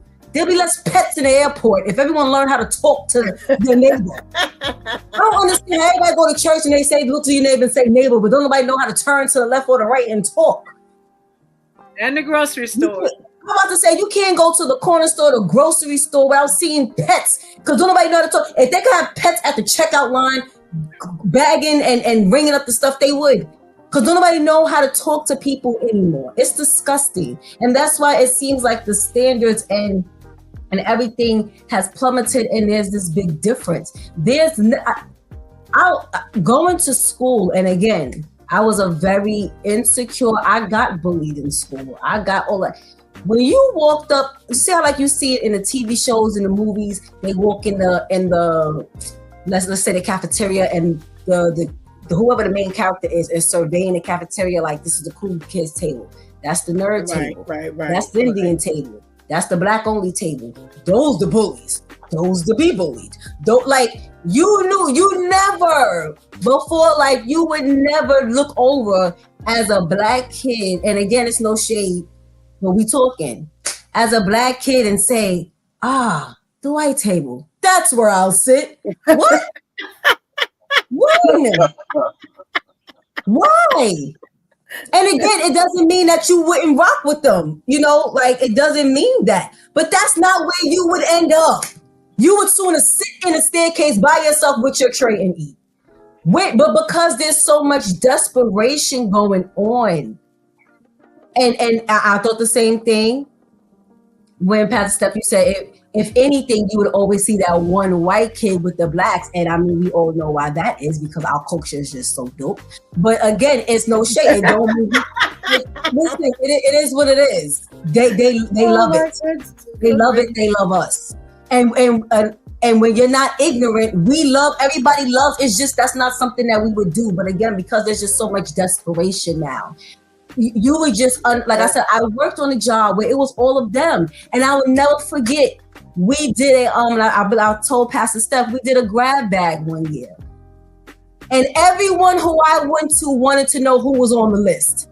So it amazed me how I started getting all this backlash because everyone in the restaurant wasn't on the list. And I said, well, did you turn to your neighbor and ask them, did they care? Because everyone I approached, and a white person came and asked me if I wanted to join the list, and somehow I became the president of the list. I still don't know how that happened. But now I'm getting attacked because now it seems like I'm only picking the people I want. And I had to make a PSA. I don't like everybody here. I'm sorry. So when it comes now time for us to fellowship, to exchange these gifts, don't we have to like each other? Like, don't I have to look over and want to smile? And not, why are you here? Because I was just talking about you. Listen, everyone is not befitting of every circle. They went out. When it was time to close up, they went out. We went out. Some of us will end up at Fridays. Others will end up at hooligans. It was what it was. We don't mesh like that. And if it was only 2 of us at Fridays and everybody else was at hooligans, the 2 was fine because the 2 was content with who they genuinely wanted to be around. But we have to teach these kids to stop being so desperate. And that's why you're seeing all of this flocking to like this, because no one is grooming these kids on how to be a proper people person. All righty. All right. Brian says, see, it starts with the household and environment they grew up in, but it's not an excuse. All right. So Tamika walked right into what we know exists. You know, when you are around that, you gravitate to that. So a set of parents who purposely move, let's say, into a white neighborhood, their children are going to go to all white schools. There's going to be very few of them. So let's talk about even the elite, those who got money, you know, or those who move into the towns. You know, this is what it is. So therefore, you may end up the minority, and that would be your group because it's a minority. And I don't think I'm unmindful of that. However, it's got to be some kind of balance because, and I'll let you finish this sentence, Pastor KL, agree or don't agree. You can go the opposite way or you can go in that direction. I definitely agree. I mean, yeah, you gravitate to your surroundings, but before you get there, you've been somewhere. You know, a lot of times, you know, people they outgrow the projects and they move to better neighborhoods. But some folks still have the projects instincts in them. You know, you don't just all of a sudden become Tiger Woods once you leave the projects. That's not gonna happen. You know, and I think that from the ABCs, whatever, you know, we Shantice, Stephanie and myself, Pastor Steph, and myself last night, we went over all this stuff, and now they done ran out of letters. So whatever they are, you know, I just think that things change. It has changed drastically. You know, from our era, those wasn't good jokes. And those jokes could have got you beat really bad. You know, I tell the story all the time that every time Roots came on once a year, the next day I beat up some white folks. Just because Roots came on. Just because. And I don't think that I'm racist. I was just mad at them. And it was like, hey, your grandfather did this, so now you got to pay for it. You know, was it stupid? Yeah, it was stupid. It was very, very stupid. However, this is how we were grown. Listen, you couldn't step on our sneakers, let alone call us something else. Let alone call us out of our name. If you bumped us the wrong way. There was a time that if you wouldn't be in our neighborhood after a certain time, and we wouldn't be in your neighborhood after a certain time. We understood the rules. Now there's no rules. Everybody's comfortable saying what they want to say to each other. No, I'm sorry. I'm sorry. That's why they call us the OGs. You know what I mean? Because you're not going to say crazy stuff to the OGs. Now, you might be able to say that to the Zs, but nah, not to us. Yeah, there's a lot to be said for what Tamika described. Yeah, that might have been my group, but they knew that there were boundaries. You know, they didn't rock their neck. They didn't act like me. They didn't imitate me. It wasn't something that, you know, I've seen people, oh my God, and not me personally, oh my God, their hair. Yeah, and they're like, oh my God, it's like they are, there's a word I'm looking for, obsessed. Fascinated. What'd you say? Fascinated. That's the word. Thank you. And you could see them like pick up and they're like looking at it. Like, I'm like, why? Yeah, I'm like, why are we doing this? You know, oh my gosh. They're like I guess because of the diversity of what we can do, you know, with our hair. You know, that's pretty much, you know, the texture, I don't know.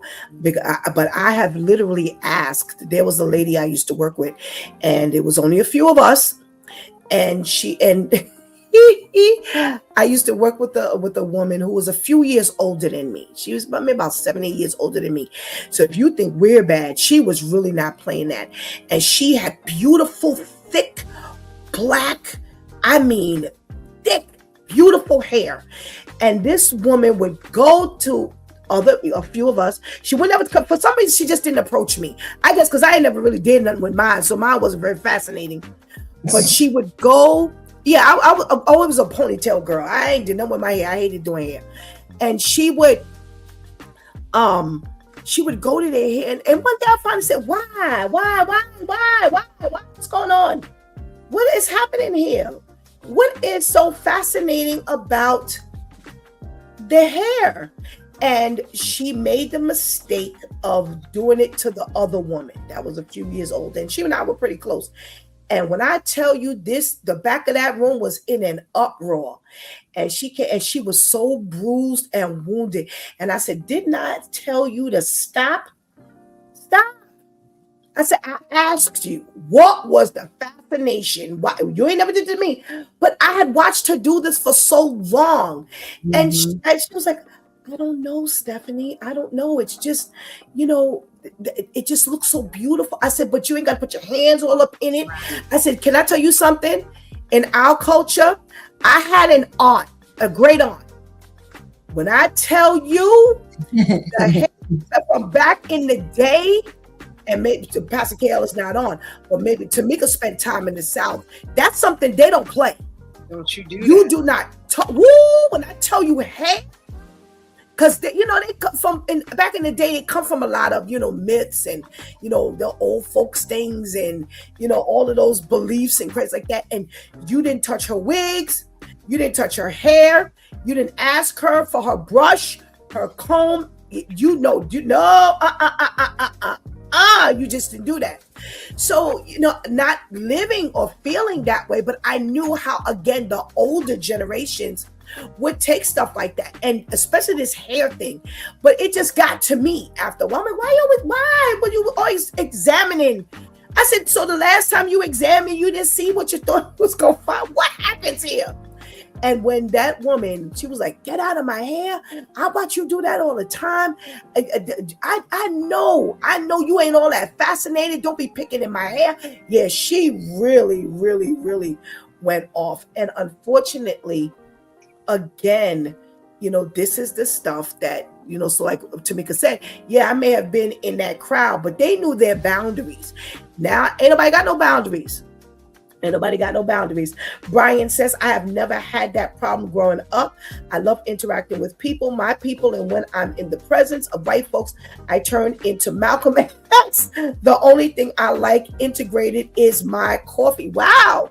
Interesting. Okay. Woo. I don't know.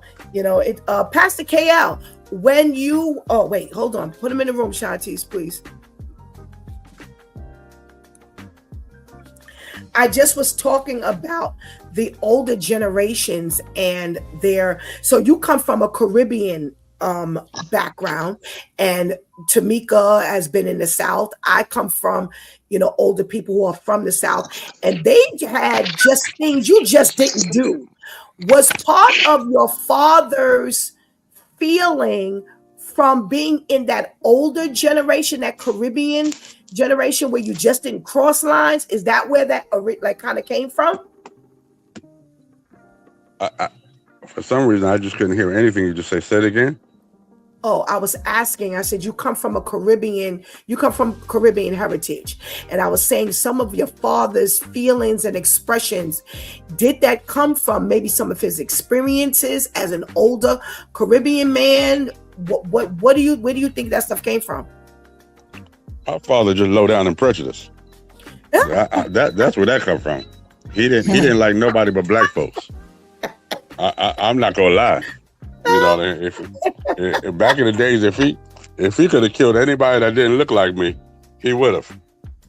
You know, wow. and then, listen, my father is the biggest atheist who know the word. He know every scripture, but he atheist. Yeah, it's real serious over there. Don't go to talk about the Bible because he'll go with you, and then tell you there ain't no God. Wow. Yeah. Okay. Well, thank you for clarifying that and your transparency. My Due Time crew, thank you so much. Thank you so much for your contribution into today's conversation. And we pray you have a blessed day. Have a blessed Thank day. you, too. Have a good day, Thank you. everybody. All right. Brian says, Pastor, it's funny that you said that I went to a magnet school and I truly hated it. And it was only a few that attended this school. I mean, it was more white than us. And those girls were always curious. My mother warned and prepared me. The worst thing I could have ever done was bring home all A report card. Wow.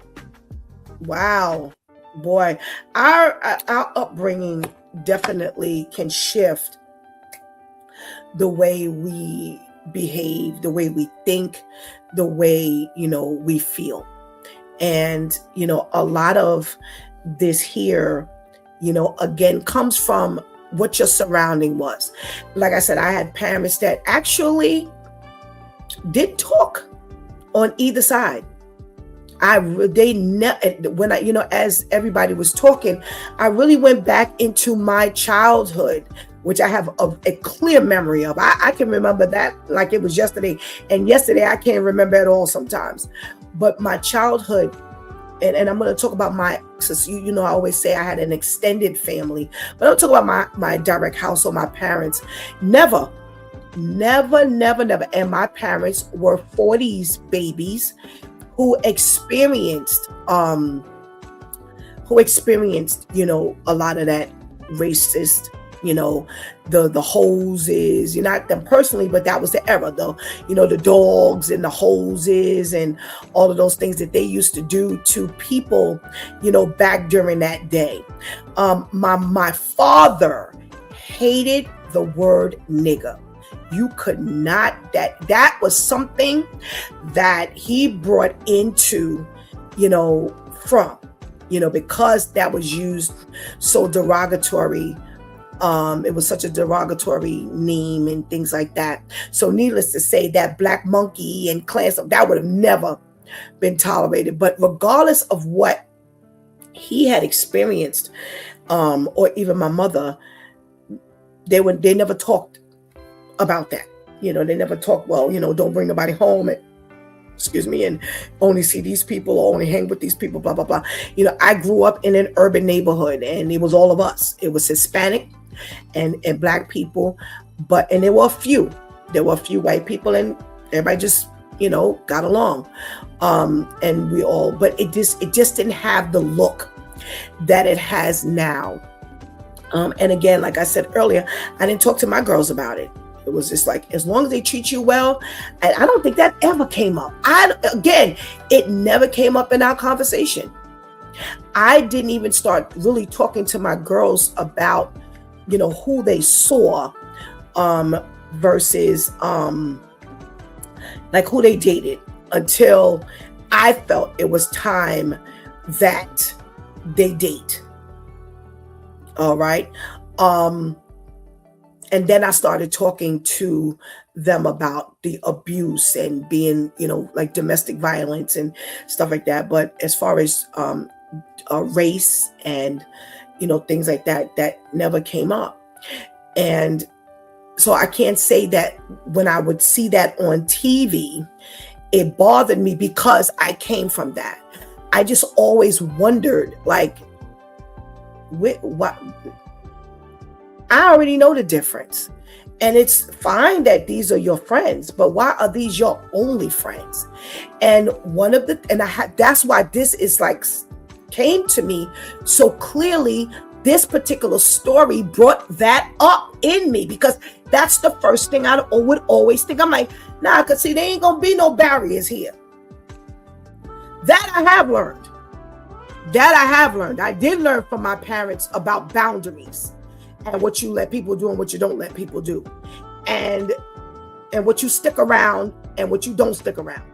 And that was one of the things that I always thought. I'm like, yeah, okay, if you, somebody gonna be slipping up saying something, or somebody they're gonna feel too comfortable, and so. And again, the other side of the coin as well, they try to be black. That's what they do. This is real, and let me tell you how real it is. Where your thought as a parent is more, so you claim that you're not racist as a parent, and these kids did not learn this at home and they're not racist, but you would sue for what they did. And Shantice hit the nail on the head. And we always talk about this parenting thing. Instead of you taking them and saying to them, listen, how dare you say something like that? I don't even care if you thought that was a joke. We don't joke like that. No, they couldn't say it because it probably came from the home. But instead, you would now sue. It's almost like hearing the reverse discrimination. The white people who feel like they've been discriminated against because the black people got extra opportunities that they weren't eligible for. It's like this, it becomes twisted.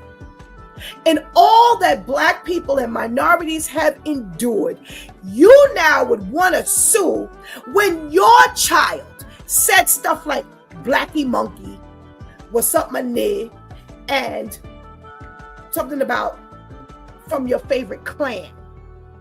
Where does it even bring a chuckle, acceptance, understanding, anything? But yet you would now sue who? Who you suing? Sue who? You are so twisted that now you want to prove a point. And that's the problem. That's how you know that racism exists there. Because had it been my child, black or white, who came home and they told me that my kids behave like that, it would be officially on. Because again, the school is right. Bullying is bullying. It comes across in many, many, many shapes, forms, and fashions. And they said this is racial bullying. And it was. And the fact that you want to support this with, this was just jokes between close friends. Again, as with the mom and the women in the background, when the girl went up in Chicago and hit that mother in the street, there is nothing for Stephanie to say in regards to protecting her children. They wanted you to understand, these are just kids, and you have to remember they're just kids. They didn't do kids things. But this is just kids. Because it's being done by a child does not make it a kid's thing. Ooh, pay attention. Because again, if you're learning this from home and from the adults, these are adult things. Because I do believe one of the things that I have seen in all my life is kids at the end of the day, kids are kids. They'll eat behind one another and be lapping up ice cream together and sharing stuff and putting their hand in one another's bags, and you'd be like, oh God, look at the germs. But they don't care. Everybody's their friend. If they come home crying, so-and-so, what happened to your knee? So-and-so pushed me. pushed you? Who, my friend? Everybody's a friend. Everybody's a friend. So in the beginning, if your home does not have racial bias, bigotry behavior, then you're going to be neutral. You're going to hang out, especially again, if this is the arena that you're in. If you are, someone who makes a lot of money and you want to move your kids out of the neighborhood of the people that you don't want to be around anymore, and you want to put them in a better environment, I'm not mad at you. But I think you need to show them a balance and some diversity. Why? Because what you don't seem to remember or think or understand is these kids may be, they're all being raised, but how are they being raised? What's behind, what's going on in their home? You may not be doing any of this stuff, but what happens in their home? What's happening? What are they experiencing that might leak out into your relationship? What? And not every child actually represents what goes on in a home. I have family, very close family, and it was 4 of us. Raised the same, presented with the same opportunity. Why they are attracted to what and still we're senior citizens pretty much, and they're still attracted to the junk. They're still attracted to the low lives. They're still attracted to the environment, and they were moved into a nice environment, but for some reason they gravitated over there. So everything, you can't honestly say it comes from the home, because I have personally seen, and we would ask, why is that your thing? The 3 of us find that to be like annoying, and we don't want that. Why you? Why would you? What's the attraction? So you understand very clearly that it doesn't necessarily stem from the home. But when I talk about all I see is this, and you're the only one there, unfortunately, like I said, you need to make sure your children understand. Be careful of certain things. Don't say certain things. Don't do certain things. Because when you do that, if there's someone in that group. Now, here's the interesting part. You had 6 friends. So out of the 6, he was 1. So you mean to tell me the 5 of y'all got together? So nobody in the group. Now, one person in that group thought that bag of pranks was not fine. I'm on the outside. I ain't got nothing to do with that. What's up, my nigga from your favorite clan, Blackie Monkey? Y'all serious? He's the only one in here like this, or she's the only one in here like this, and that's what we doing? No, no. And not only that, I am no longer a part of that group. This ain't gonna be no one-shot deal. So I'm gonna overlook this, and now we all gonna hang together. And some people say, oh yeah, Pastor Steph, you said that because you're older now, but they're just kids and they trying to learn. Can I be honest with you? That was never me. Not perfect, but there was just certain things I just didn't do. And that did come from my mother. He was one for separate yourself. And she did not mince words. She would cuss you out, cuss it out. She said what she felt. And that was one thing that I just could never tolerate. And that's the one thing that I taught my girls. Listen, this ain't it goes back to when they say, if they tell you who they are, believe them. And that's, if I didn't know that this is who y'all and what y'all were up until this point, this is supposed to be our close friend. How are we presenting him with stuff like this? No, I'm sorry. We're not doing this. We're not doing this. And I'm not a part of this anymore. If I got to go find me another set of white friends, black friends, blue friends, green friends, if I got to be friendless. Now, how does this convert to the family of God?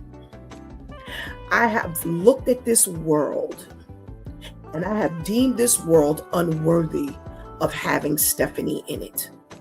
They are exemplifying behavior, words, and thought that don't represent who I am. And I have to be in this world, but I cannot be of this world. And this is why I say, come join me. Because here's the bad part about it.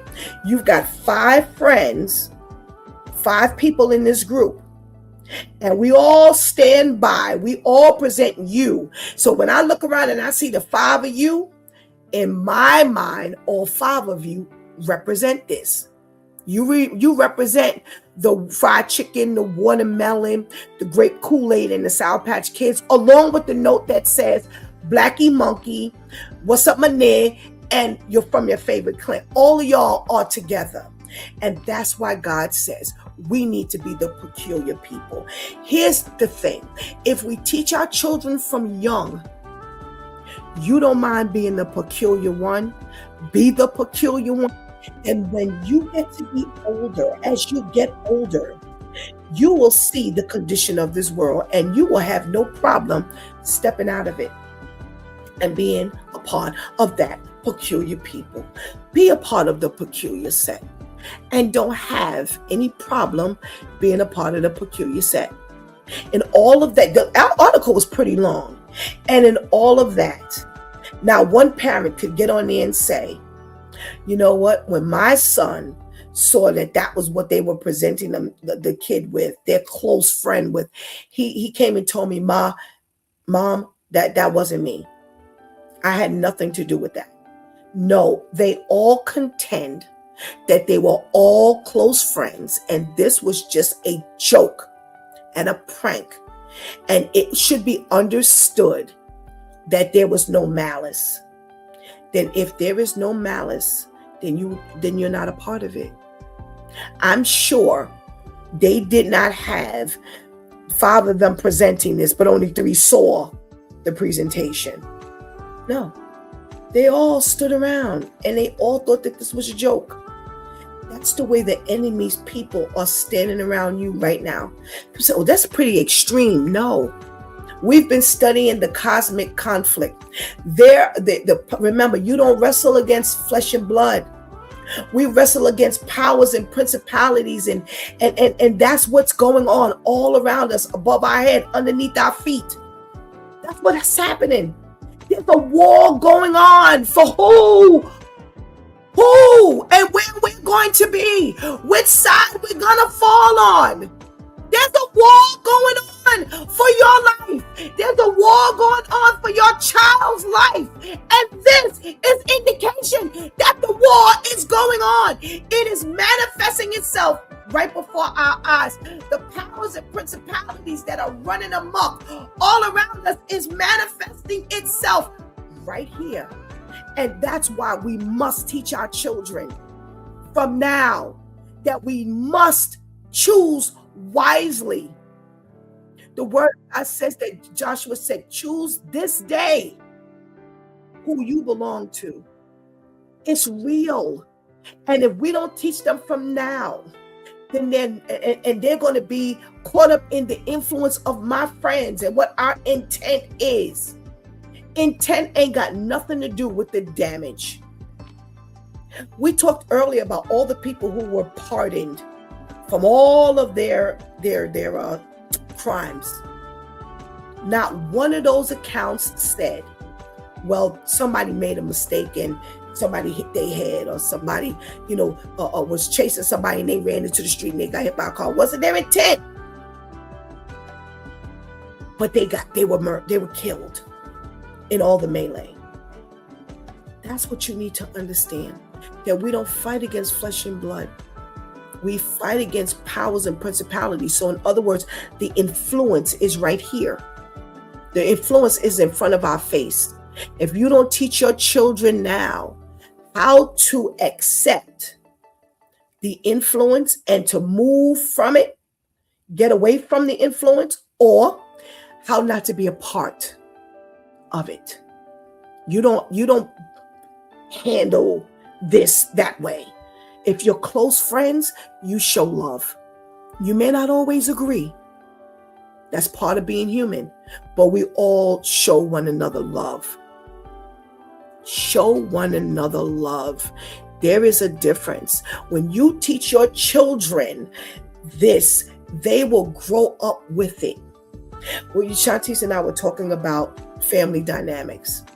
And there are families where they don't share anything. Everything is secret. Somebody could be dying. Nobody knows anything about it. Once they fight, that's where it ends. Everybody's fighting. There's a war. They don't speak anymore. And then there are other families where, you know what? We may fight, but we recover. We may argue, but we make amends real quick. We don't stay there because there's love, and we understand that we just disagree at times. But there's two different sets of families. And when we were talking, I said to Shantice, I said, but watch the growth pattern from children. Either they were taught, because from the adults, they weren't taught forgiveness. They were not taught love. They were not taught, listen, we just don't agree, but we pick up and we move on, and we walk together until we don't agree again. And then we learn how to settle our disagreements. And then you have children who grew up in the family who knew what disagreements were. And you know what? We just patch that thing on up and we move on. We know we're going to eventually run into something, but we'll move on. It all starts from the beginning. It all starts at the very beginning. And if you don't teach your children now how to love, not sue when you're in the wrong. And that's what these parents are showing. We're going to sue because they claim we're racist, and I'm going to prove them. If you got $1 million right now, if they settled for $5.5 million, would it indicate that your child is not a racist? No. Would it prove that you're not a racist? No. It would just be money. So we need to make sure that we're always on the side of right. And we teach our children balance. And I want all of you to understand that that's what my concern was when I was looking, and when I'm looking. Where is your balance? Because you need to know your culture. You need to know what's right and what's wrong. And when you don't blend with everything, you only are on one side of whatever the fence, whichever side of the fence, you will never understand what both sides look like. And if you don't do it now as a kid, you will begin to grow up very, very misguided. That's my concern. That's what why? Our intent might be right, but I think when we make our moves as adults and we plan to give our children this and plan to give our children that, we need to think across this whole scope. I live in an area. I moved when my children were very young because I needed them to have a balance. I lived in a very beautiful, brand new apartment, and I was paying $400 for rent. $400. I had a decent salary and was paying $400. We could have been traveling the world. I could have had a bank account that was $1 million. I could have had everything. But I said, I need my children to have a balance. I want to get them out of this neighborhood. I do not want them in this only. I can't take them outside. I can't send them outside. No, I need to, and we moved where I am now. Are we still in the hood for some people? Yeah. But they have the opportunity for diversity. They know what it is, and they know what it is. They know what it ain't, and they know what it ain't. There's a balance here. They can step away and not be in the melee of everything. And they can feel like there's a little peace here. I can step into the quiet. I can step into the balance. There's a balance. If I want to go out and I want to hang out, I ain't got real far to go. But if I want to step into some quiet, I can do that too. And that's what we have to give our children, a balance. Now, that balance may not be the balance for another parent, but that was a balance that I could offer. That's a balance that I could afford. And I worked hard and struggled. Really, as a single parent, I worked hard and I struggled. So I get that I want to pull my children away and I want to put them in the best schools and I want to put them here and I want to put them there. But we got to make sure there's a balance, because if we don't, we may end up doing more damage than good. And if there was any truth, and when he said, give me some fried chicken, he already missed the balance. Because you don't tell a bunch of white people, give you some fried chicken. What does that even mean? What does that even mean? Like, I think Shanti said, just give me some birthday cake. What you want for your birthday? Whatever you want to give me. Now, that's a much different answer. Now, if you say, give me whatever you want to give me, and they came with that bag, then there was beyond a shadow of a doubt. But when you kind of led them there, and you didn't think they would go that far, and now when you get this bag, you're offended. It's because no one taught you balance. My girls, and I don't know one other child that would tell somebody, even if that was, if you weren't the only one in that group, go to work and tell somebody, just bring me some fried chicken. That's not something that you would even say, because you understand the possibilities. Because you understand that I don't know if they thinking like that, but I sure don't need them to go there. I don't need to drive them there. So this is why I say the word of God gives you everything, because the word of God teaches you balance. God is not a God of confusion. You literally confused them. You made them think that this was fine. That was confusion.